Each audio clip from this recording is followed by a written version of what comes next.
Assalamualaikum anak-anak. Kali ini kita akan membahas materi teks laporan hasil observasi. Apa itu laporan hasil observasi? Menurut Kamus Besar Bahasa Indonesia, kata laporan didefinisikan sebagai segala sesuatu yang dilaporkan atau sebuah berita. Sementara untuk kata observasi diartikan sebagai peninjauan secara cermat. Maka teks laporan hasil observasi adalah laporan atau karya tulis yang disusun secara sistematis berisi laporan kegiatan yang diamati. Lalu, apa sih tujuan dari teks laporan hasil observasi itu? Yang pertama, mengatasi atau memberikan solusi suatu permasalahan. Yang kedua, mengemukakan atau menemukan teknik atau metode baru.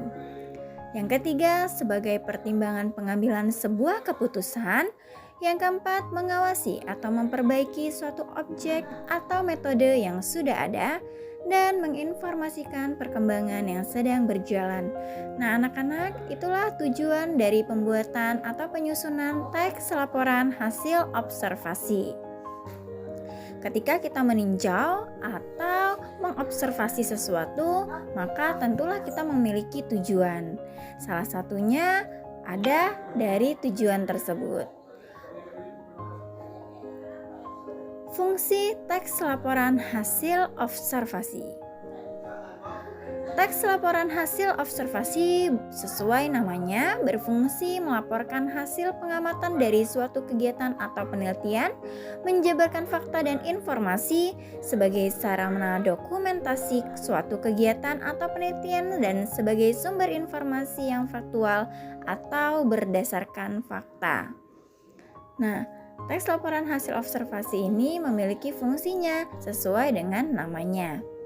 Lalu bagaimana sih ciri-ciri dari teks laporan hasil observasi itu?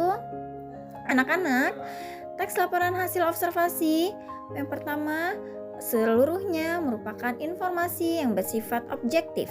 Kemudian dapat dipertanggungjawabkan dan dibuktikan kebenarannya, dan pengamatan dan juga hasil pengamatan disusun secara sistematis serta peninjauan dilakukan secara cermat dan teliti.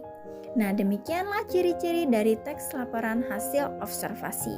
Yang terpenting di dalam laporan hasil observasi, informasinya berupa fakta yang nyata adanya dan dapat dibuktikan kebenarannya atau bersifat valid. Serta pengamatan tersebut disusun secara runtut dan sistematis. Kemudian, ketika kita akan meninjau kembali laporan hasil observasi tersebut, kita melakukannya dengan sangat cermat dan teliti sehingga tidak ada data-data atau fakta yang tertinggal. Kemudian, bagaimana sih sifat dari sebuah teks laporan hasil observasi?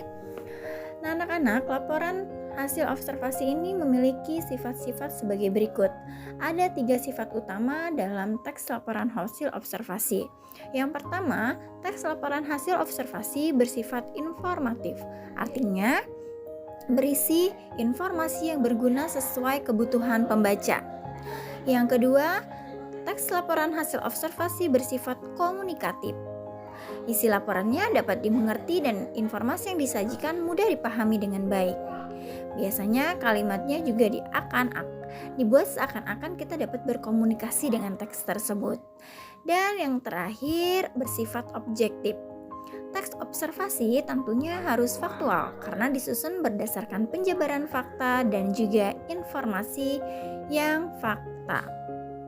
Lalu, metode apa saja sih yang dapat kita gunakan dalam melakukan observasi? Ada 5 metode yang penting ketika kita dapat melakukan observasi. Yang pertama, dapat melalui tes, kuesioner, wawancara, kemudian perekaman dan pengamatan langsung. Nah, anak-anak, tes ini bisa dibuat tes tertulis ataupun tidak tertulis. Kemudian kuesioner bisa kita bagikan, wawancara kepada narasumber, perekaman dan juga pengamatan secara langsung ke lapangan.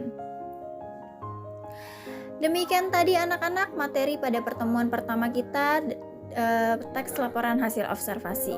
Untuk materi selanjutnya akan share pada video berikutnya.